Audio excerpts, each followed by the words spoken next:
All right, we are live with the first part of the Corporate Startup Lab, and we are starting with something I'm just incredibly excited about.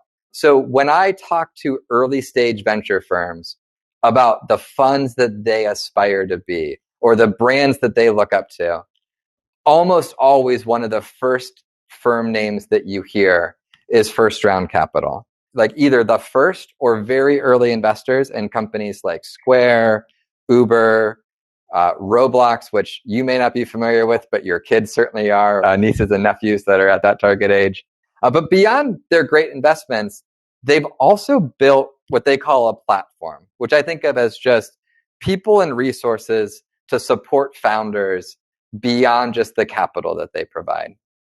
And Alex, who's here to chat with us today, she leads a lot of those special projects for First Round. And one of them, which I saw announced on Product Hunt maybe 2 months ago, was called Discovery Assist. And as soon as I saw it, I was like, this we need to include in the CSL forum. So after a bunch of Twitter messages, she agreed to come chat with us today. I think this is just an incredible way to kick off the forum. So Alex, I really appreciate you doing this. Maybe as a way to get started for people who aren't familiar with Discovery Assist, could you just give an overview of what it is?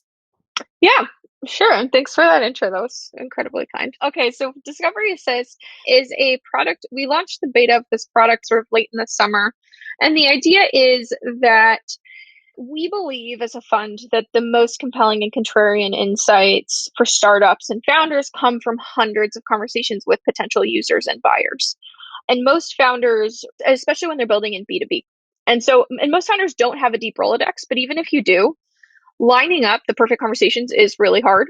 And as we've run discovery sprints with companies we've backed over the last 15 years, we've seen how big of a difference support in this area makes. And just believe that in general, like early founders don't need the 100th blog post on how to talk to a customer.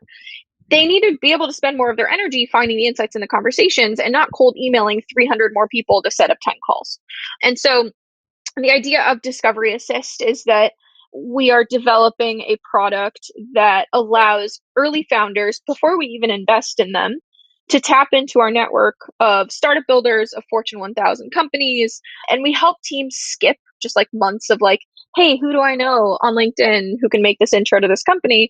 And we spend 3 to 4 weeks with a team making 15 to 20 curated intros and helping them accelerate their customer discovery process.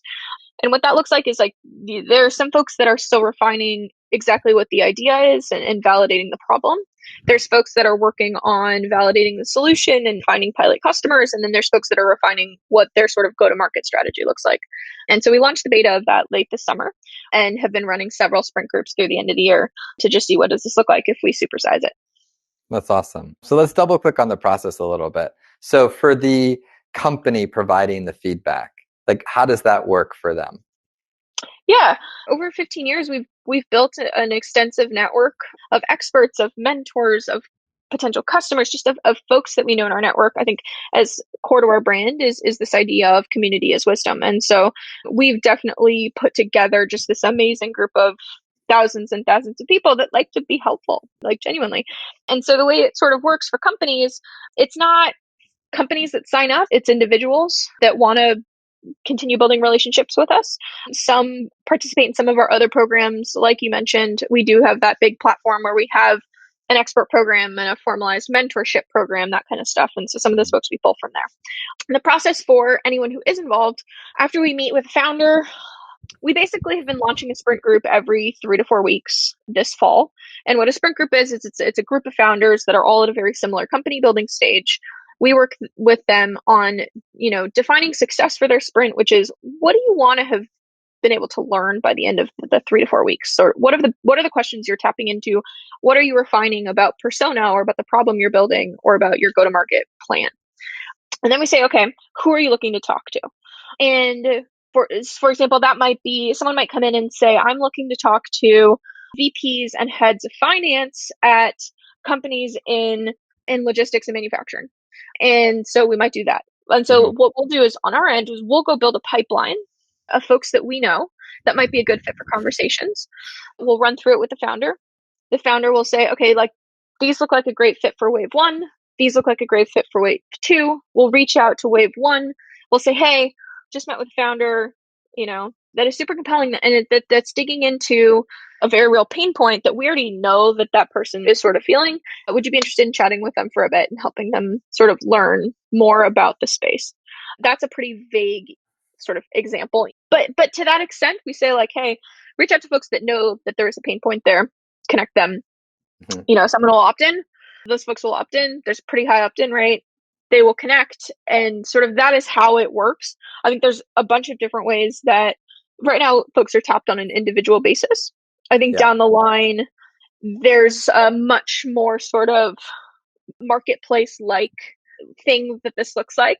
But one of the things that we're spending a lot of time on is both collecting feedback from these sessions, understanding like what makes it worth it for both company and expert side and on the founder side. But the engagements themselves, we've sort of capped how many times we'll reach out to someone every quarter, just sort of on Okay. an etiquette level right now. And we have a pretty big network there. But it doesn't, like when we ask for an intro, that's usually 30, 45 minutes of time. It's not a sales conversation. It's a total research conversation. And the conversations usually revolve around core pain points that the companies are experiencing right now. Yeah, Steve Blank's talking next week. This is sort of kind of your classic customer discovery, kind of early Yeah. development, right? So I think it's probably obvious how this is win for the startup, but maybe talk about how this is a win for the startup and then also for the companies and kind of what both are learning, participating in this sort of dual opt-in discovery assist Yeah. network here.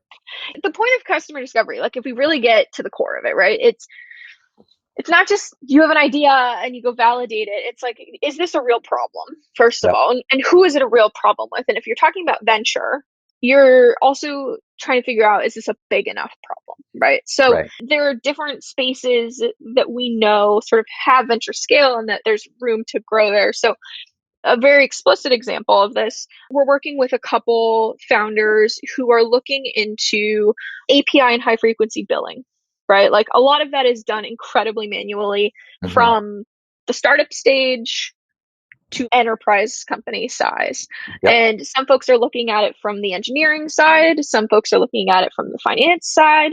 And on the company side, like these are real problems that companies are experiencing. And so what we get is we get an insight into, hey, these are the top three problems that we're seeing with VPs of finance across the board at X size company.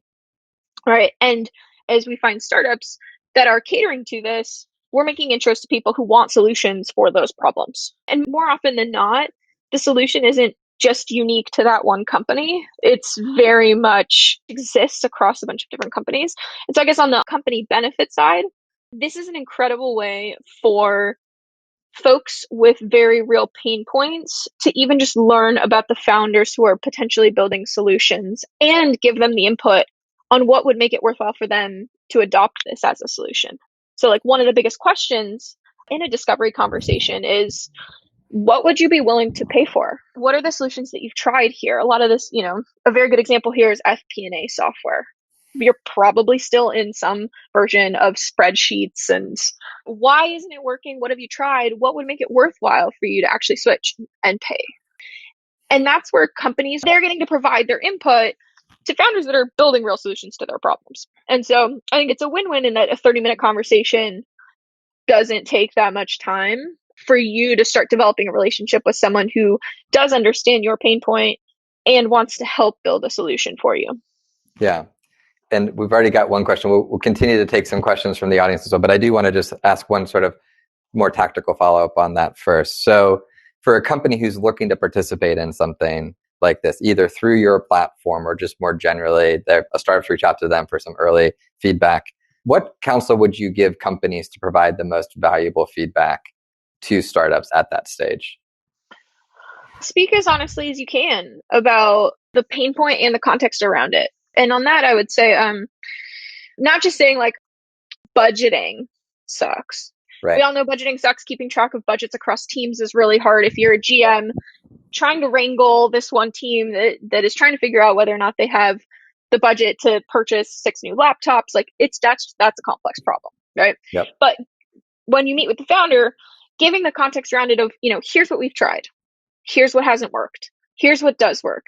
Here's what the approval process is like for getting a new thing approved and a new piece of software approved and bought. Just all the context that comes with around the culture of adopting a new software from top down versus bottom up. Like any kind of context that you would give as if it was a contractor in your company saying like, here, I'm going to build you a solution, giving them enough context to know what that is. I think that's probably the way to be most helpful. And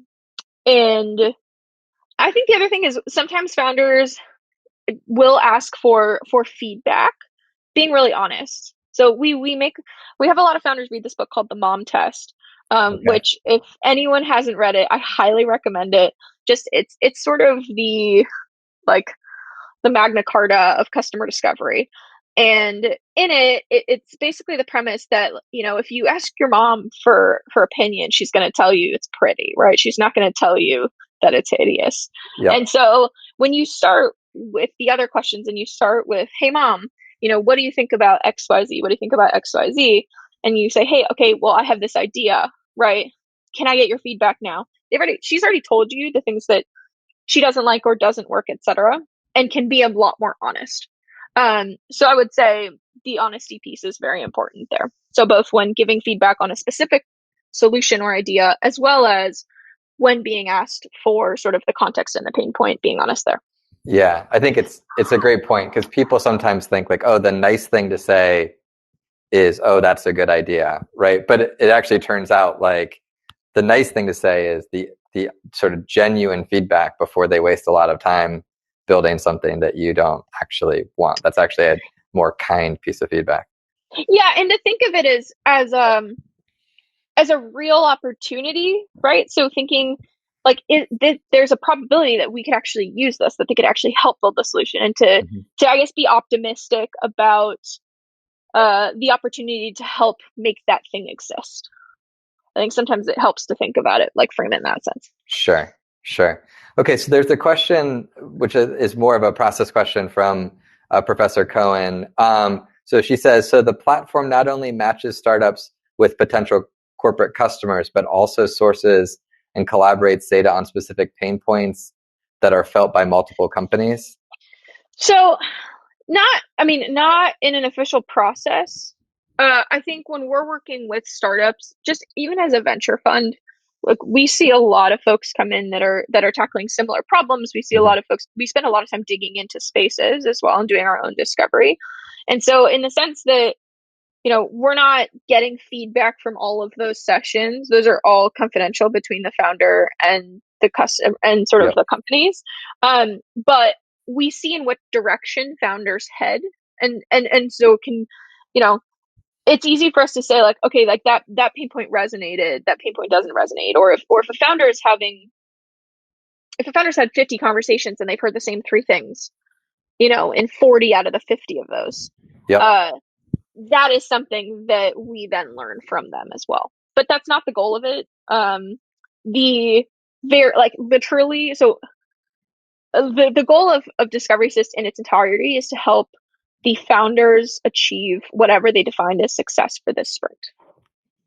Got it. So yeah. Got it. So what level do you find is best in the organization for like sourcing this kind of feedback? If you're setting up these conversations. So it really depends. So when a founder is looking for the persona, as we call it, we spend a lot of time diving into what is it about the persona that's important, like what kind of information are you getting from them, and that's how we define it. So I think this will be better with a more specific example. Great. Let's say a founder is building a tool to help customer service teams be able to build their own no code apps instead of waiting for engineering resources to make X process more efficient, or to build X toggle so that they can, reduce it by 3 clicks. Uh, Sometimes, like when you think about where's the biggest barrier going to be there, right? Like a customer service person would love to do that. but you're probably not going to go talk to the customer service person because you've already validated, or you have, and those folks are easy to talk to. That person's not going to be able to buy the software for the whole customer service team. So a Mhm. lot of those conversations tend to be with either the manager or whoever is in charge of deploying software across the customer service org. And that's those will be conversations around validating not only is it a pain point, but proving the value and figuring out willingness to pay, right? So Mhm. it depends if you're going top down, bottom up. Sometimes it's talking to CFOs, sometimes it's talking to VPs of finance. And, like in that high frequency billing example, sometimes it's talking to the engineer and the finance accountant that work together on connecting the systems of record. Yeah. Um, and so one of the things that we do in those cases is, we might have someone that's close to the person they're looking to talk to. They might chat, and that person often, the founders are pretty well trained to say, hey, is there someone better for me to talk to that can speak very explicitly to this mechanism in the org? Yep. Yep. Uh, okay. So you guys have been doing this for a couple months. Um, what are like your biggest lessons? You talked about maybe moving this more to more of a marketplace model long term. What are your biggest lessons so far in terms of running the program? Um, well, let's see, biggest lessons. I think there's customer discovery is a muscle. And so I think there's the way that, like, I don't think it's not any easier if you're a third time founder or a first time founder. You have to go Sure. through the process every time. Um, there's a different type of conversation structure if you are validating that there's a problem there versus if you're validating a solution versus what if you're validating go to market. And so I think a big learning for us has just been how do we, when reaching out to potential customers and to companies, how do we vocalize that level of pain point in the outreach email? I know that sounds super simple, but it's the difference Yeah, between that's a saying, good point. hey, you want to try something, or hey, this founder's just exploring this pain point, right? Yeah. Like it's like what makes it attractive for someone from United Healthcare or Aetna to open this email and have this conversation. And so a lot of Yeah. just how we position where someone is and figure out who the right person is to talk to is something that we're definitely refining, and that varies a lot vertical to vertical and at different company sizes. Um, I think there's also been like I think one of the things that we've seen founders do a bunch that we were able to course correct pretty quickly is when you're intro to a bunch of potential customers, natural gut feeling is to sell. And I think that is normal. But we've seen the most fruitful outcomes come from this sort of patient process where you start by learning and listening and approaching it very methodically, and it's sort of building relationships. And so I guess the sort of scope of engagements have been a lot more fruitful on both sides that way. Um, and so that's another thing we've learned along the way is just framing these as sort of ongoing conversations if both sides feel the desire to continue helping each other. Yeah, sort of opt in. That's interesting Yeah, though on framing the sort of the intro and sort of where they are in that customer development model. That's really interesting. yeah, That actually leads to another question we had from the audience, which is in addition to the mom test, any other recommended resources on customer discovery interviews? yeah. I can send some. Okay. I know we're gonna send something Yeah. after, so I Yeah. can definitely send them. There's a couple other books. There's one called Lean Customer Development, and another one called Talking to Humans. Um, and then there's a series of blog posts that I can send you Great. to send to everyone. But yeah, and these are more tailored towards B2B conversations. And so if anyone wanted consumer, feel free to reach out and I can send those separately. Awesome. Yeah, I Yeah, think the Talking to Humans, is that Giff Constable's book? I think so. Yeah, that is a really good one. yeah, Okay, so how does this fit into the other things, the other kind of platform things you do at First Round? yeah. So so before first round, I ran platform for a fund called Backstage Capital, which is a fund that just focuses on investing in underrepresented founders. And there, I spent a bunch of time working with founders and trying to figure out you know, in the venture ecosystem, there's a lot of people that say like, I see red flags here, or this is why founders aren't raising, et cetera, et cetera. I was trying to figure out like, where is the system breaking, right? Like where are the blog posts not getting to? Yep. And so my role at First Round, so I helped build a first round company before even hopping into venture. And if I could be the third co-founder on a co-founding team for the first year of building for the rest of my life, I would love that. Like that's my favorite part of building. And so my role at First Round, I'm on the investment team, but I'm focused on shipping new programs that all focus on supporting early founders and future founders, like in that first year. So that's everyone from, you know, I'm 3 months away from quitting, like, or I want to be a founder one day, like, where do I start? Yep. To hey, I'm about to raise, like, I need help validating, pressure testing, you know, where do I go? Who do I raise with? Um, and this has looked like things like, spending a ton of time on co-founder matching and sort of the foundations of co-founding teams and relationships. This has looked like special programs focused just for technical founders, for people that are still in their full-time roles looking for more support and structure as they take the leap. The barrier there is really high. Structured sessions around picking ideas in consumer, in enterprise, in healthcare, in fintech, et cetera, et cetera. And this program came out of that. We realized that of the founders we were working with, the discovery phase of it was just becoming so, like, it was the thing that we just kept coming back to and back to and back to in all of these programs of what felt most critical. And the my sort of co-conspirator on this, Mark, is he's our head of customer and partnerships and everything for all of our internal companies, so, or sort of all the companies we've invested in. And so we've been able to see the benefit of support here post, like, after we invest in a company, and he's run all that. And so he and I teamed up on this and said, look, what if we could formalize this sprint program in this process? What if we could do it for founders that we haven't invested in? And what if we could do it at a massive scale? And what if we can help companies that are looking for solutions and founders that are building them at the same time? And we can really help people accelerate the pace of their discovery and build conviction around their ideas faster. It's sort of the general mission is, what are ways that we can really foster the greater founder ecosystem? It's a net win for everyone. Yeah. So a couple people were flagging this in the chat. So like when you talk about founder matching and helping put founders together, I think that's an area that frankly there's just a lot of interest in among, like, what's the right team? What does the right team look like? That kind of thing. So I guess I'll just make this an open-ended question versus asking any specific one of these. But like generally, what are your lessons learned about putting teams together in that piece of your kind of pre-investment support? I haven't solved it. I guess is Okay. what I would start with. Yeah. Um, it's something that, like, there have been a ton of approaches taken to it, right? Like, people have tried to solve it at mass scale. People have tried to solve it completely serendipitously. People have tried to Yep. solve it algorithmically.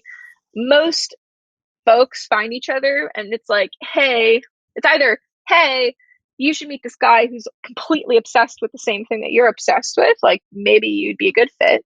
Yep. Or someone is incredibly methodical about, I'm going to reach out to the top head of X at all of these different companies and see if anyone's interested.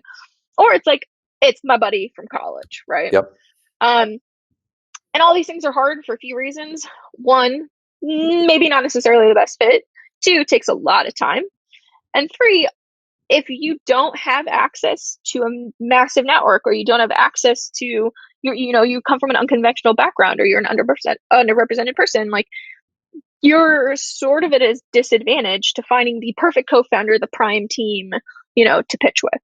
So I look at it from a place where we ended up starting to build a co-founder database that has a lot more, data points on folks than just, I'm interested in building cloud computing solutions XYZ, or I'm only interested, my background's been like Uber, Lyft, etc. Sure. I found that it's a lot more about the other things. right? So I think we live in a world where, especially given COVID, I think a lot of folks have had a lot of time to reflect. This is probably no secret to anyone listening to this that everyone's probably seen folks be like, okay, why am I working on this? I'm going to think about life a little bit differently. I've spent time with my family, that kind of stuff. Right. Um, that often the pull for someone to start engaging in potential co-founder conversations doesn't come from we both worked at Stripe, we both worked at Twitter, we both worked at whatever. It's I'm building a platform that fully revolves around women's health and support. And as another female engineer, I understand that. Or I'm working on something that has to do with climate. And like, even though my professional background has nothing to do with it, knowing that someone is interested in climate makes for a much better sort of initial conversation because that alignment on things that people are interested and dedicated in, like really, it's that spark, right? And Yep. so one of the things I focus on a lot is, when you're meeting a complete stranger, it takes a while to vet someone, and that's part of the time consuming thing. And I think this applies not just for co-founders, this can apply to hiring executives, this can apply to really anything. But how do we shorten the amount of time it takes to really feel like you've gotten to know someone?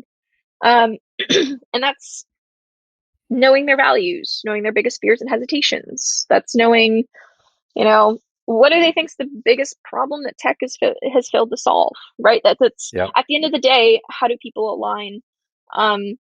And sort of when you start matching folks based on these broader things, and things that they might not even know themselves that they wanted to connect on, um, they start having higher value conversations. And not only that, and I've been talking for a little bit, so I'll stop in a sec, but uh, not only that, but like one of the things I found is it's not always that person, but if you connect to people that are similarly aligned on a moral standpoint, on interest, etc., that person tends to know a lot of other people that also do.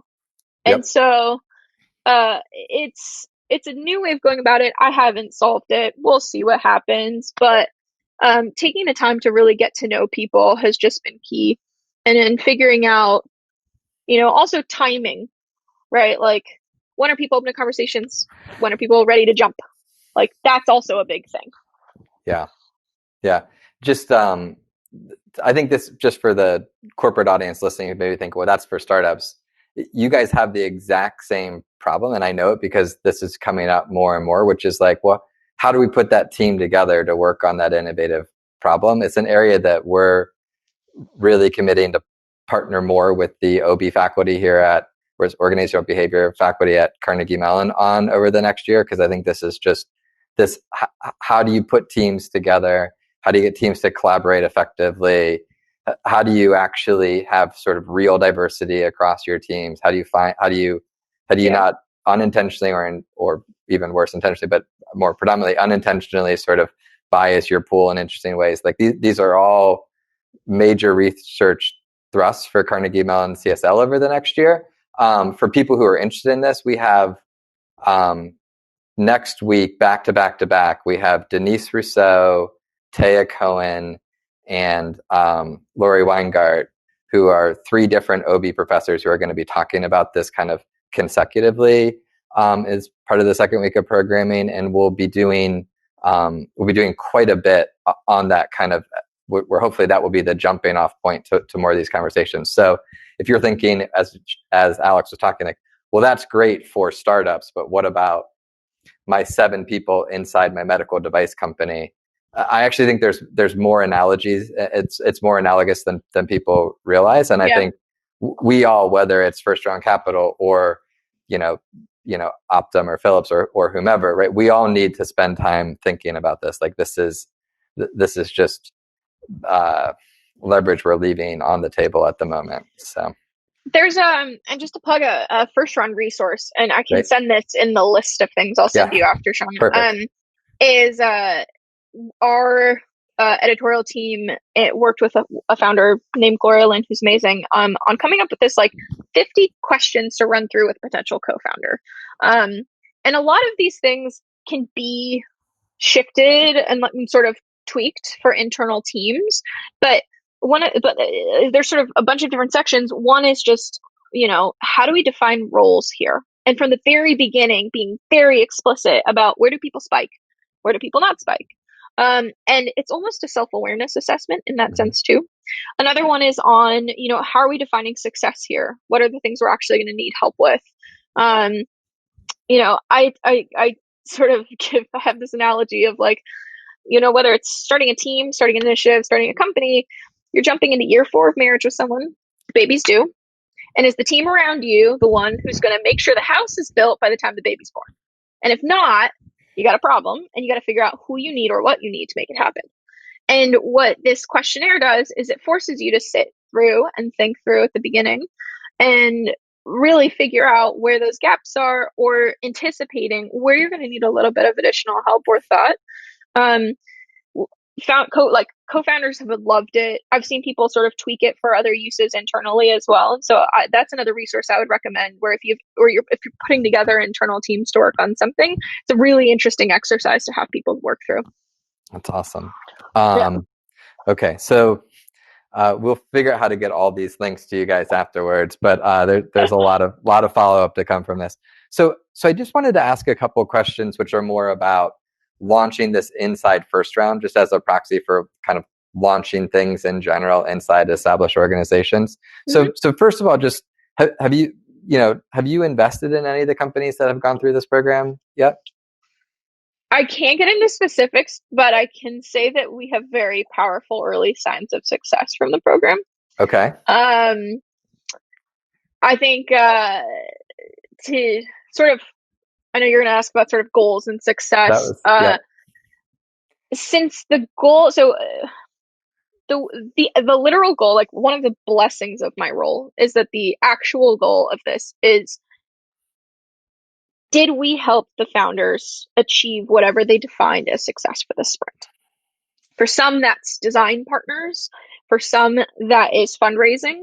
For some, that is validating the idea and building an MVP. And founders are hitting their success metrics over and over and over again. We saw a founder this week close 2 design partners in a round of fundraising. We've had others close 4 design partners in the first week, all through intros that were all made through this program. That is the single most important factor in this whole thing. Is can we help founders accelerate and land the success metrics that they're looking to do faster? So, like, do you have KPIs or anything like that that you could share on sort of how you define what success looks like? Like how you track that? I mean, because that sounds great, but like, Yeah, how do yeah, you know? yeah. So I think like at the highest level, uh, the way that we pick teams, um, is on 2 things. It's on overlap with folks that we could immediately make intros to, and it's on the ability to really quickly be able to make 15 to 20 intros and help you achieve whatever you defined as for success, if that makes sense. So the first metric is, you know, what's on that pipeline, the initial pipeline that we create.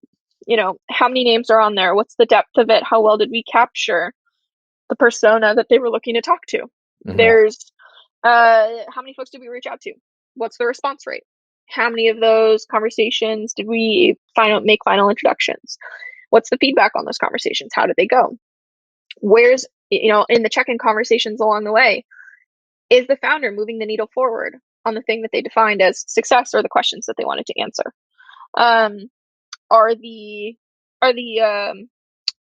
customers that are sort of taking the introductions, are they having engaging conversations? They feel like they're being helpful? Do they feel like they are really getting a chance to engage with folks who could potentially build solutions for them?